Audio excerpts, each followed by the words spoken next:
edition of On the Hill with Pat Jenkins Sports Talk, brought to you each and every day by Lindsay and Associates with locations in Fayetteville, locations also to in Rogers. Lindsay and Associates, we bring great neighbors together. This is also brought to you by Locomotion. You can catch them located just below the Northwest Arkansas Mall in Fayetteville, and also to Fun City. You can catch them just off the 412 bypass in Springdale, Arkansas. And if you don't get a chance to catch us each and every day, catch us on iHeartRadio as we podcast each and every day's top segment of OTH on iHeartRadio each and every evening. And we want to continue on with talking SEC. And when you got to talk, you want to talk to some of the best. So we're going to catch up again with UGA Sports. Jake Bruce. Jake, welcome back, my man. Hey, thanks, Pat. Let's talk about this major turnaround, from where you guys were 2 years ago. And I speak on fan base and just the culture. We all knew Mark Richt was, as evidence his success here at Miami, a great coach, but it just seemed like you guys were needing a change. Kirby Smart comes in, and instantly, in year two, you're a top five program. People are talking about Georgia Bulldog football as being someone you look forward to in the playoff talk. What's the general feeling around there, Jake? Because you've been there from the onset of Kirby. What's so much different from Mark and Kirby year one, year two at Georgia, in your opinion? I think the biggest thing is you mentioned Mark Richt and kind of into his career. I think that things have kind of gotten a little bit stale. And what we're hearing from players more and more frequently is the difficulty of practice. And I think that Kirby is really still that team to work so hard throughout the week because when Saturday rolls around, it doesn't feel like that big of a deal. Last year they were kind of working on getting that buy-in, but I think this year they've finally gotten it almost across the board, and it looks like it's paying off big for them on the field. Clearly, I think that being undefeated to this point in the season is maybe even a little bit more than people expected. I think that they're a little bit ahead of schedule already, but Georgia fans are definitely riding the wave and enjoying what they're seeing. When you look at this upcoming football game versus Missouri, a team that I know it's kind of hard being a former athlete to get up for games like this. What are Kirby and staff, doing a little bit more different this week than they have in previous weeks to keep this team playing at a high level on Saturday? I think the big focus for them is this is a team that plays really up-tempo. I mean, I think Missouri the top or one of the top teams in the nation when it comes to the number of plays that they run. They haven't really had a ton of success in terms of their win-loss percentage, but that can be a real challenge for defenses, especially a defense like Georgia that likes to rotate guys in and out.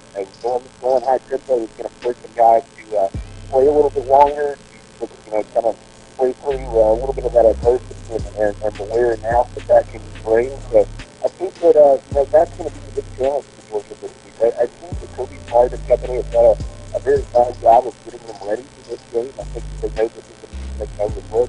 Missouri came down to the last touchdown last year.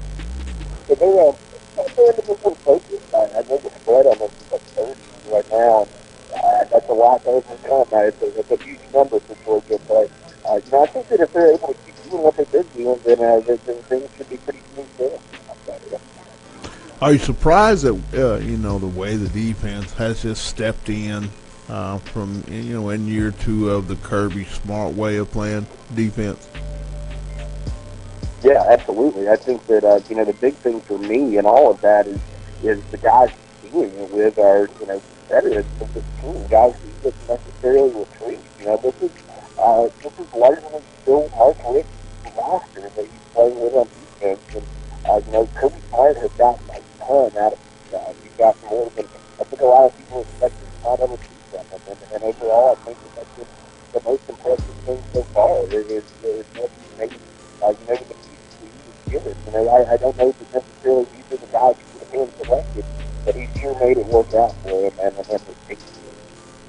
When I look at this program under Kirby Smart, one thing, and I know, Jake, you are very familiar with what I'm about to talk about, is the recruiting side of things. You guys are starting to build that fence around the state of Georgia, and we all know if you're able to do that at the University of Georgia, your chances of winning at a high level go up instantaneously. Talk about Kirby Smart and what is he doing differently at Georgia to keep more of the state's top prospects heading to Athens. I think that one of the key things that we've seen throughout this year is out of a signing class I think around 22, 23 last year. I don't remember the exact number, but 17 of those guys that have seen action on the field already. I mean, he's not holding anyone back at this point. If a guy can play and a guy's ready to play, and if they feel like he can make a difference, he's going to see the field. And so, that's appealing to these high-level players. These guys believe in themselves as much as anybody, and they think that they can get in there and compete with anybody in the nation. So, Kirby Smart and the staff is basically issued a challenge and said, hey, if you think you can do it, come here and play. We've got great depth at a lot of these positions, but we're always looking for more. We're always looking for the next best thing. So, regardless of how the depth starts to stack up, they're kind of coming at these guys with a challenge. I think that's been something that's excited about these years and having a bit of effect on it. Talking with Jake Roos of UGASports.com here on the Hill with Pat Jenkins Sports Talk Radio. Brought to you by Lindsay & Associates, also Locomotion, also Too Fun City. But I got about a minute before I have to let you go, Jake, and I just want to have one last question. In your opinion, in given time, can Georgia be that program in the SEC that really, puts a lot of strain on the Alabama success long term?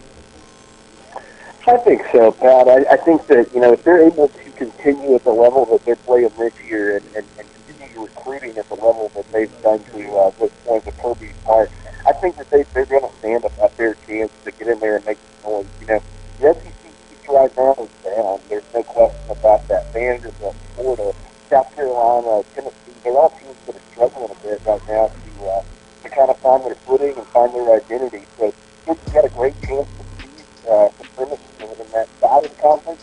And then, the next part after that is Alabama. And I think that, Kirby Smart coming from that mold knows what it takes to win and knows what it takes to win in the way that Alabama does. So they're not there yet, but I do think that they have a chance to get there yet. Well, hey, my man, as always, we love having you on. We'll come back and we'll recap. I know you guys have an open weekend. I'm pretty sure you got a lot planned for next weekend as you guys have that open day. But as always, my man, thanks for taking time out on the Hill. All right, thank you for having me as always, Pat. That was Jake Roos of UGASports.com. And, when you talk about, even more so with this Arkansas program, the offensive line is a point of emphasis that a lot of people want to see improvement at. And we caught up with center, All-American, Frank Ragnow. Frank had a message that he's trying to convey to the young guns on that offensive line and just the football team as a whole. And this is what Frank told us last evening. I wasn't looking forward, so I wasn't there for the most part, but he did some of the stuff. Yeah, you usually know whose hands are back there, don't you? That's tough to tell, That's a weird question, Bob. That's a weird question. Sorry. Do you feel good Austin will be ready? I know you're not. I know one doctor, thing, he's going to be in the training room treating himself as hard as possible, and I wouldn't hold him back. I think he's shown you guys how tough of a son of a gun he is, so we'll see. That had to be a tough flight home on Saturday. Just talk about that a little bit and how y'all been this week. It's extremely disappointing.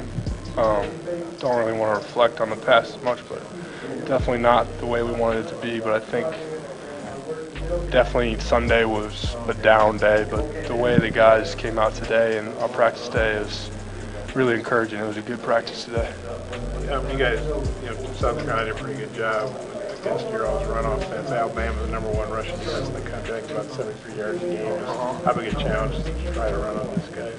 It's always been a challenge my whole career, and I think I'm just trying to emphasize physicality and just know it's going to be a war. It's going to be 4 quarters, and just got to be ready to go every single rep. Right, they got a lot of really talented players up front. Ron Payne, particularly in those. What have you seen out of him and also? He's a combination of power and speed. They're all so well coached, so good with their hands, so good with their technique, really good at anchoring. So hats off to their coach because they're all really it's not just freak athletes, it's guys who are coached really well. Is it frustrating for you guys as an offensive line, but there's still so much shuffling going on? It's hard to get continued chemistry. Well, it's obviously not as good as having 5 guys at the same time no matter what, but I think it's not terribly, because with offensive line, it's more not just 5 guys meshing, it's the whole line room meshing and knowing that anybody can step up. And when we do individual drills, there's a lot of guys stepping in. It's like right guard get this rep, so there's not really names, it's more positions. The fact y'all scored 30 points, I mean, I know it's a different year, it's a different team, you got to play there, but the fact y'all scored 30 points on last year, I think Austin took like 400 yards of that. Does that give you guys something to think about, some positive stuff? I think it gives us optimism, but it's a new year, and that coaching staff, Coach Saban, and all of them are going to be preparing and seeing what went wrong there. So I think it's time to focus on this Saturday and not really reflect on that part. Do you feel good that you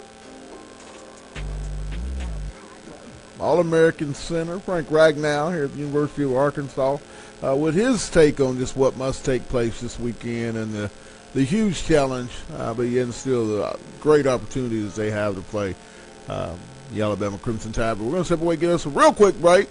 Next up, we're going to head down to Tennessee, and I know there's a lot to talk about down in Rocky Top. We're going to catch up with Blake Topmeyer. He's up next. It's On the Hill with Pat Jenkins. Back in a moment. Pride, love.